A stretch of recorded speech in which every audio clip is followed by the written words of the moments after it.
You're likely holding yourself to high standards every single time you try to do something new, expecting everything you do to be perfect or transformative. This can make you feel like you're not good enough, or that you are not meeting this invisible benchmark that you are putting on for yourself.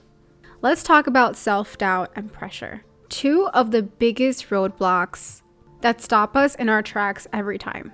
Whenever we are trying to create anything that is meaningful or whatever we are trying to achieve. But these feelings aren't just frustrating, they are paralyzing.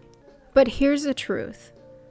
They're also a sign that you are stepping outside of your comfort zone, and that is where real growth happens.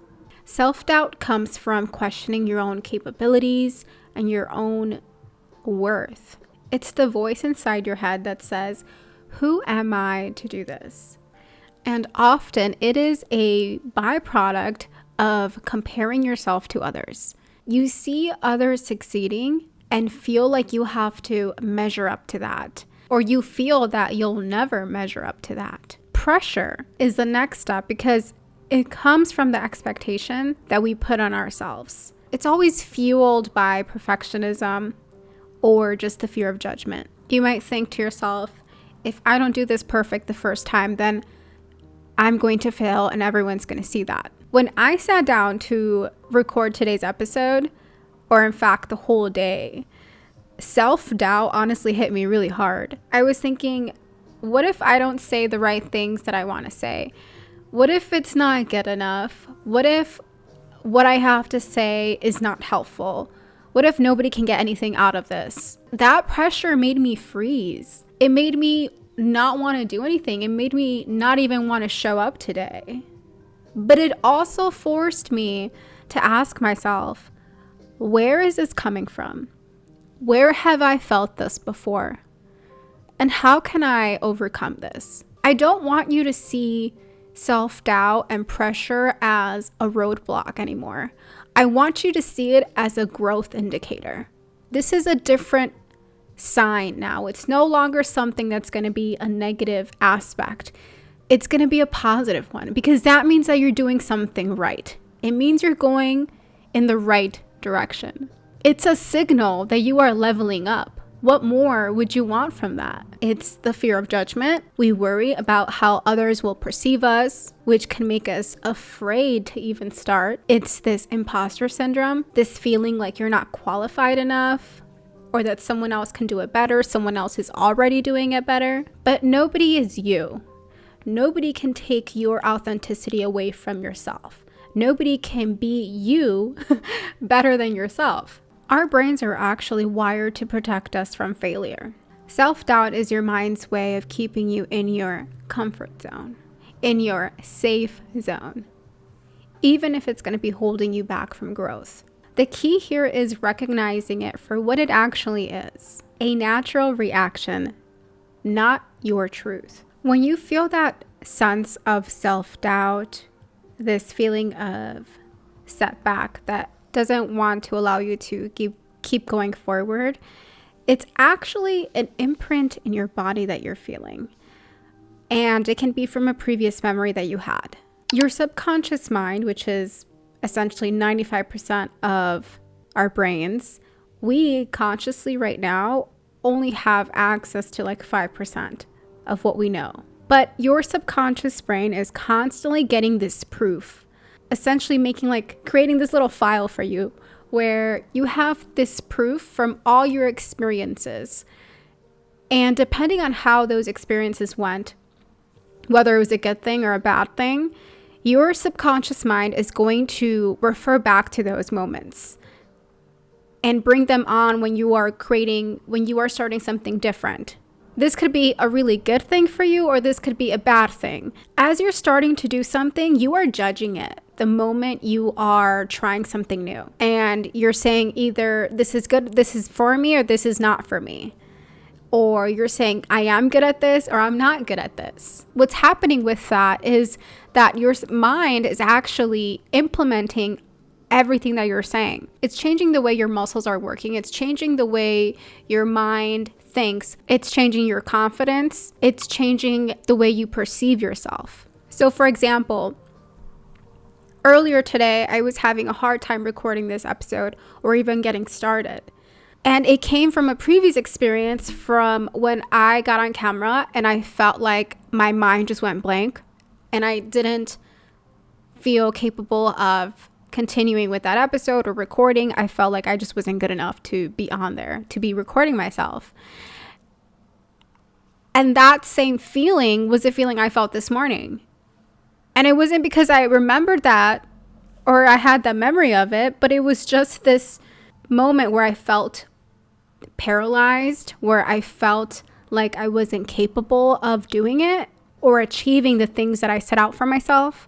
What happens is, as I am proving myself time after time that I'm not good at something or that I am, it's going to continue proving to me that same belief.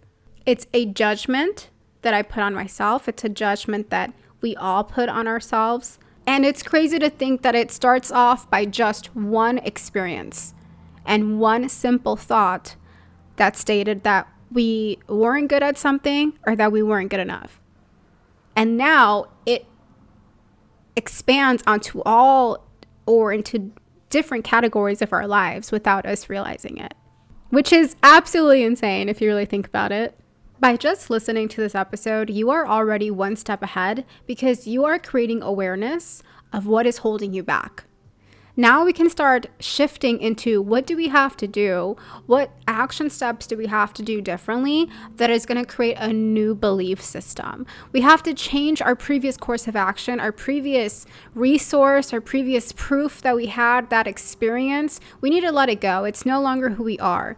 What happens is that we gave into that feeling and we allowed it to take over. Now we have to take a different action step in order to change the maze, in order to prove our mind wrong, to prove that this is no longer who I am. That is a previous past experience, and that is no longer who I choose to be.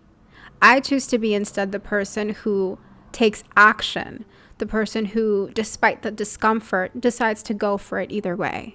That starts to build momentum. It starts to build the small, bite-sized pieces that you require in order to build onto that new identity you are creating for yourself. Replacing your narrative, rewriting your story, replacing the thoughts of I can't do this, or I'm not good enough, to I can do this, or I'm learning how to do this. Remind yourself that you are capable and you are allowed to grow at your own pace. And it does not have to be perfect. It's never going to be perfect. Completing something is better than not doing it, even if it's half-assed, even if it's not perfect, even if it's at 70% of your effort. Whatever you're trying to achieve, people are not going to be looking for perfectionism because nobody's perfect. They're going to be looking for authenticity. When you start to notice that feeling of doubt or this paralyzed feeling, just take a moment to pause and break it down. What's the smallest step you can take towards that today? For me, it was hitting record. Even if I didn't feel like I had all the answers yet, even if I feel like I didn't have my script ready.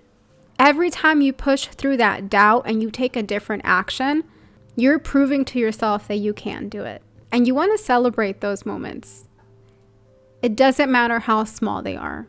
An exercise you can do for yourself as well that is really helpful is writing down one fear or a doubt that you have about yourself. Whether it's achieving a certain goal that you want or just whatever comes up to you right now. Next to it, write one thing that you've already done to prove that fear wrong. I want you to keep this list or this note somewhere visible. And that's to remind yourself that you've already overcome so much. And it's time to get out of your head and just start taking the action.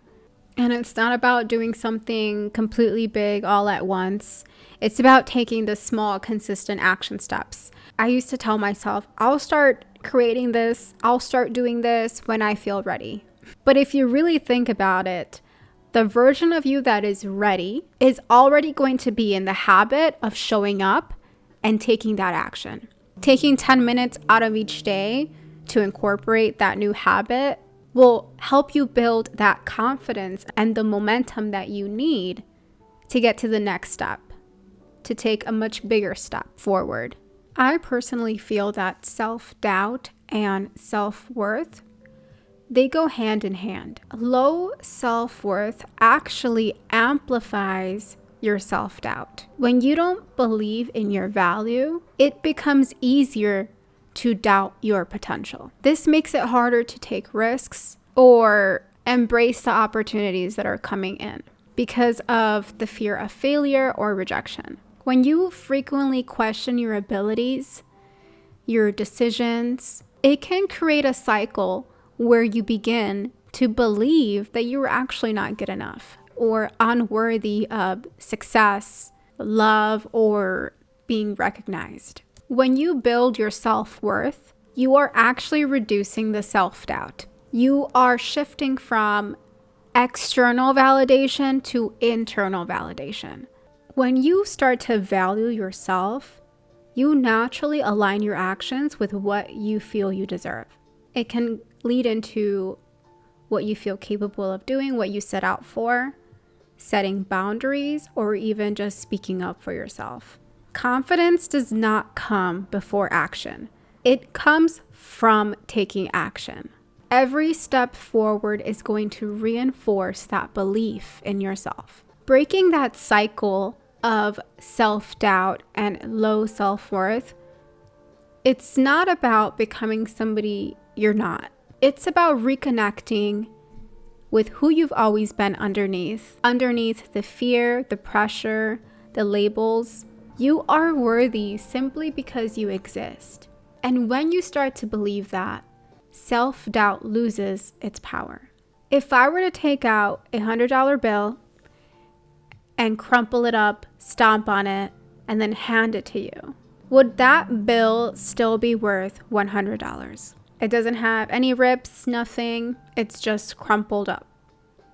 The value doesn't decrease, right?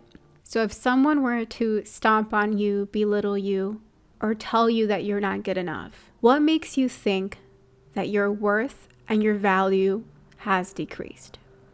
If you're interested on rebranding your identity, make sure you check out my previous episode of rebranding your mindset to rebrand your life in 2025. In that episode, I talk about changing your identity to change your life. And trust me, I have some great gems on there from teachings of Neville Goddard that have really up-leveled and changed the game for me. And I know that they will do it for you as well. If this episode resonated with you, make sure you hit that like and subscribe button and share it with anybody who needs to hear this. Thanks for watching, and I'll see you in the next episode. Bye.